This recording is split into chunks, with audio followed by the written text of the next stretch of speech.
This guy right here is a fucking creep. The level of not okayness this man needs to be. Step down, SteppingNow. Do you guys remember SteppingNow, the self-proclaimed Afrosexual and satirist? If we get enough people to report him for sexual harassment, we might be able to get him off TikTok. His behavior is absolutely disgusting. I saw this creepy POV on my For You page. This guy's pretending a brown towel with some braids is a black woman. I thought those braids looked familiar. This Pennsylvania woman is on the missing persons list. This is haram. We're going to have a revolution.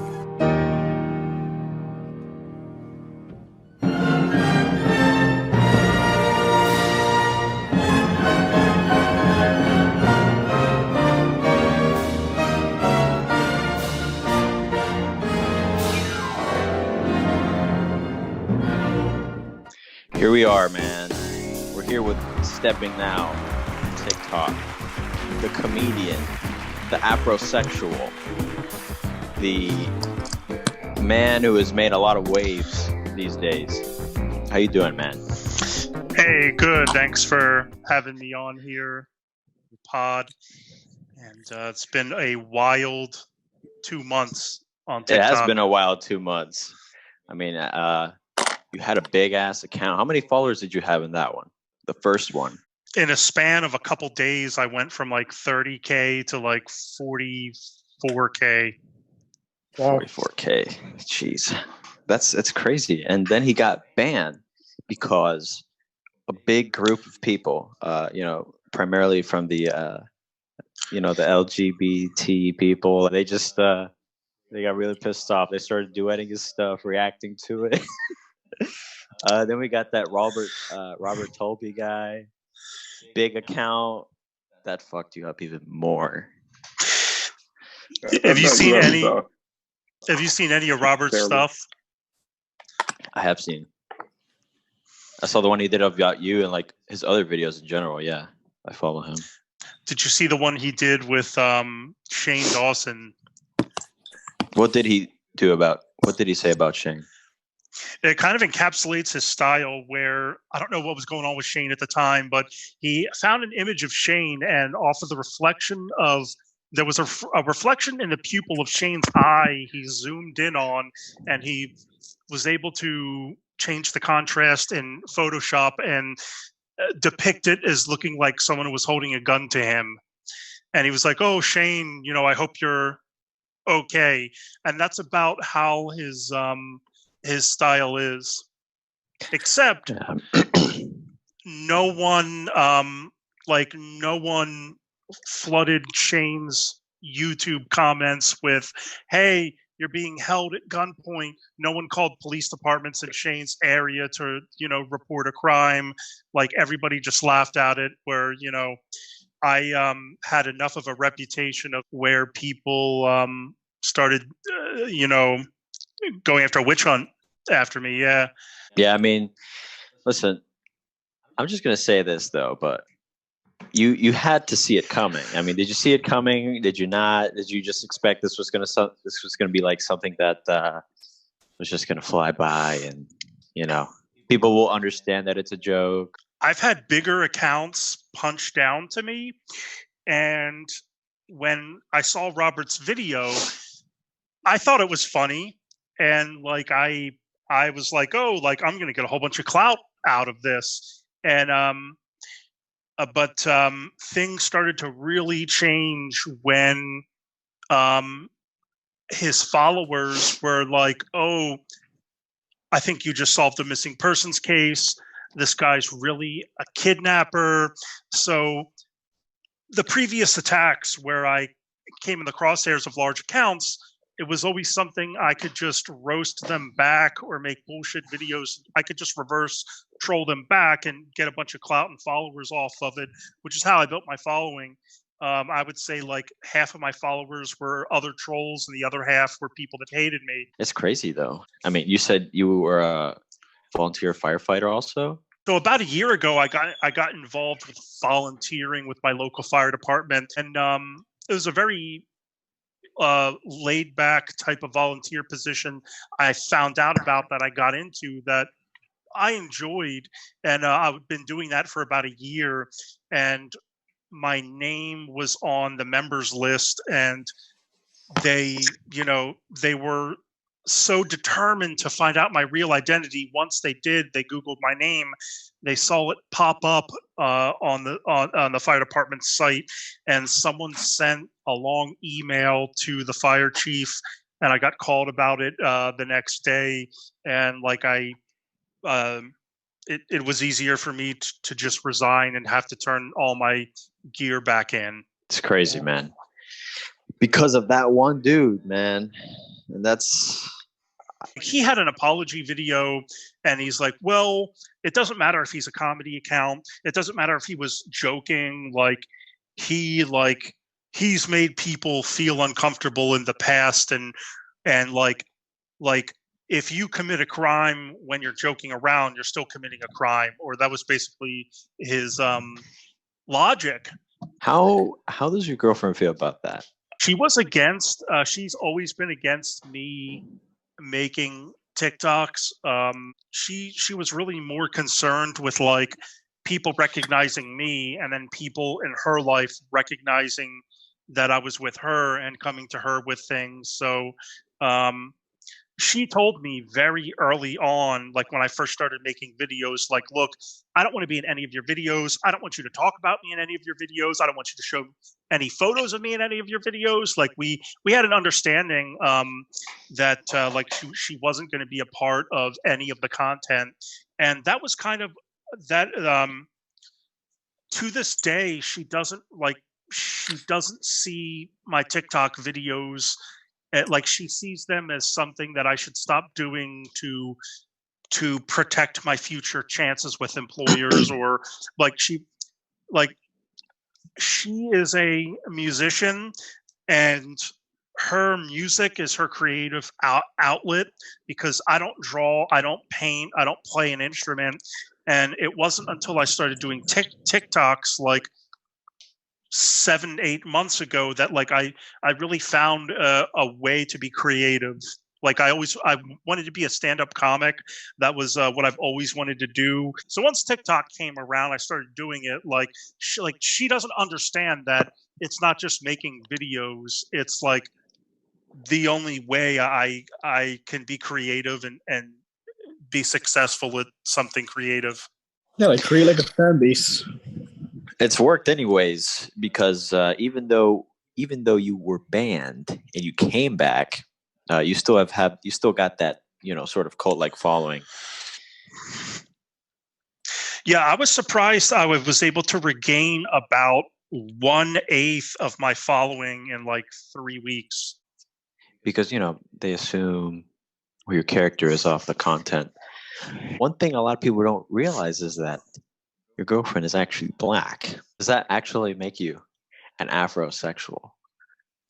Yeah, people thought that it was all a joke or something like that, but this is a true. True story. As long as I could feel attraction to the opposite sex, or being a very young teen boy, as early as I can remember, I've always had a very high attraction to women of color. So what do you say to the people that respond to you and they say it's oh, he's fetishizing black women? What do you say to that? I get that a lot, and I usually I have a typical troll response to them, where I say oh, you wouldn't call gays or lesbians that talk about that tout their attraction to the same sex as fetishizing. So what are you calling me that, when they're oh, well, liking a particular type of woman is just being a fetish. All right, let's do this. I'm going to show you a bunch of pictures. You got to rate them, okay? Oh my God. All right. Michelle Obama. I would rate we'll go with a 6.5. 6.5. Why would you say that? What are the features that would determine that? there's just like something really sexy about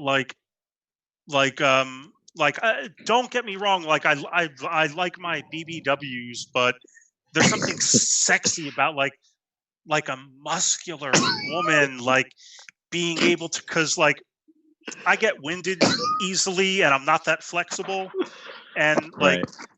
being able to have a partner that is in shape, and like she has like pretty built arms, like she would be able to like get you into some positions.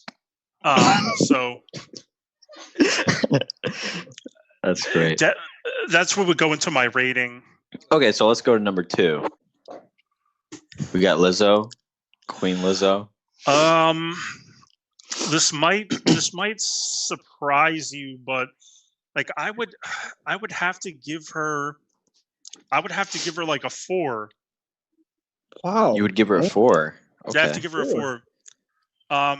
Okay. She has a butter face, and I also feel that her her gimmick has been done before. Because I don't know, like there's just been other big, beautiful black women out there. Okay. How about this one? This is one you actually reacted to. Really? Oh my God! You follow that TikToker Yori Black? I would rate her like a 7.5, and I think her attitude brings the rating up, and I think that's really sexy because like she just has Playing hard to get. She just has like a and your ancestors did this, and I'm gonna treat you like, she would be someone who like you would kind of get off on her treating you like shit a little bit. She has that dominant quality. Yeah. I'm gonna give you the last one. Okay. All right. Who's this? Her name is, I don't know. I just looked up beautiful black women. Oh, show me again. Man, with the contrast of the shadows, I hope that's not a mustache. I thought that was a mustache for a second. I don't want this to be a trick question. That's not a mustache, right? It's not. It's not a mustache. Okay. No. You know what? I would have to give her a 9. Okay. I'd have to give her a 9 because of her complexion. I've been trying so hard to get lovely Peaches on.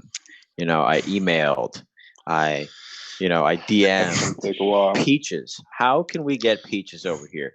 Look at this, Queen Peaches. I mean, I feel like we'll probably need to do a couple more episodes. Nothing can beat this. I gotta tell you, like, maybe money offer. How would you rate her? How would you rate? Yeah, how would you rate Peaches? Yeah. I got some close friends that might unfollow me if I rated her favorably because they think she's very despicable. But I will say that like she does know how to twerk. Like I've went through her Instagram and looked at some of her videos, and it's not appropriate because she'll lift up her skirt and like shake her ass in like a public place. I don't think that's cool. But have you heard of this one person named Malu on Instagram? Have you heard of this person?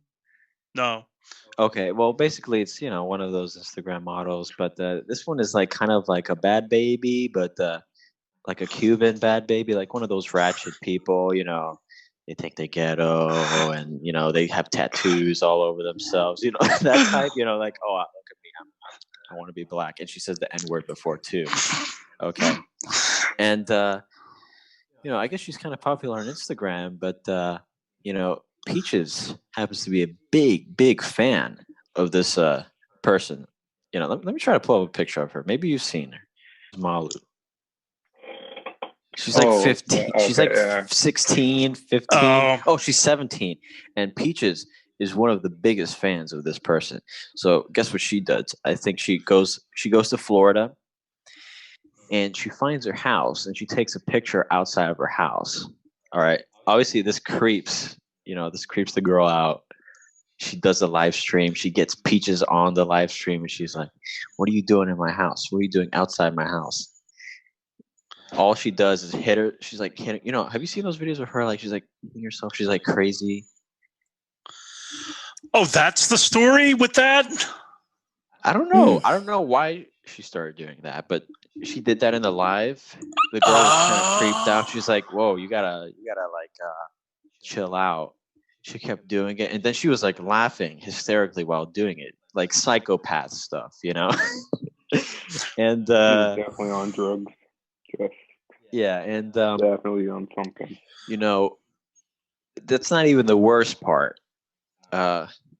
Every time the girl would yell at her, being like, "Why were you outside my house? Next time you come to my house, I'm gonna call the police and get you arrested."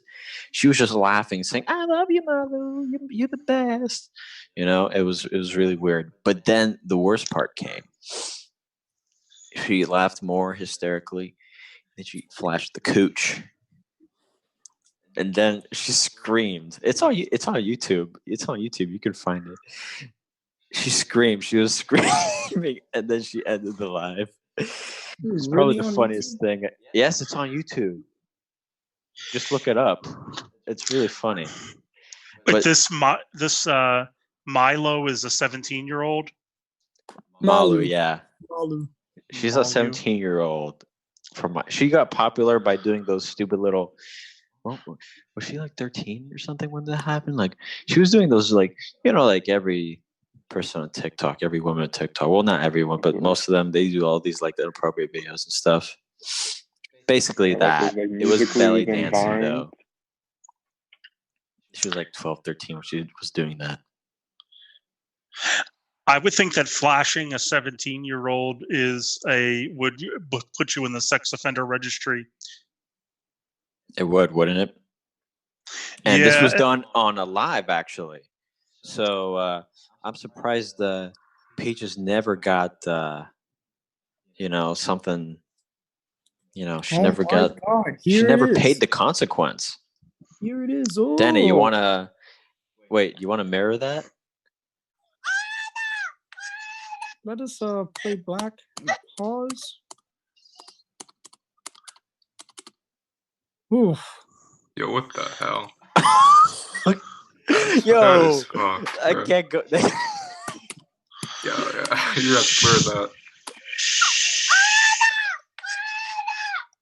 That's I don't want to hear a little rat scream. Whoa! It actually happened, and it's on YouTube. Peaches never paid the consequences, I guess. That's gonna come back later and get it.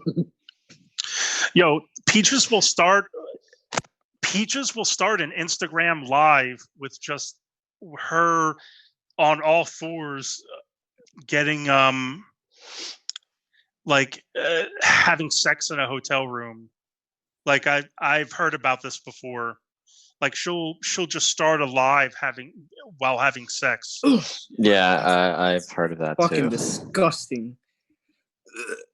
I mean, look at this video. Something's going on here. Yo, what the hell? It looks like possession. You think she's possessed? You think it's possible that Peaches might be possessed? That I think some sort of supernatural element. I think it's all for the clout. I think it's for the clout. Yes, to be faking it. She's claimed to have eaten poop. Oh, That I see that to be true. And she said the other day she had a cockroach on the cooch. Oh god. People do that for clout. Look at this new TikTok thing where like girls put ice in their vaginas. Have you heard of that trend? SteppingNow. Have you heard of that one trend where they just put ice in there? I actually saw it on my For You page, and it infuriated me because the videos I get taken down for things that are like 1/100th the graphic nature. The trend made me more mad that little girls could stick ice up there, but then like my stuff gets taken down. It's not it fair. only makes me more mad at the moderation team. Right, it's Like definitely not fair. There's a double standard if you think about it.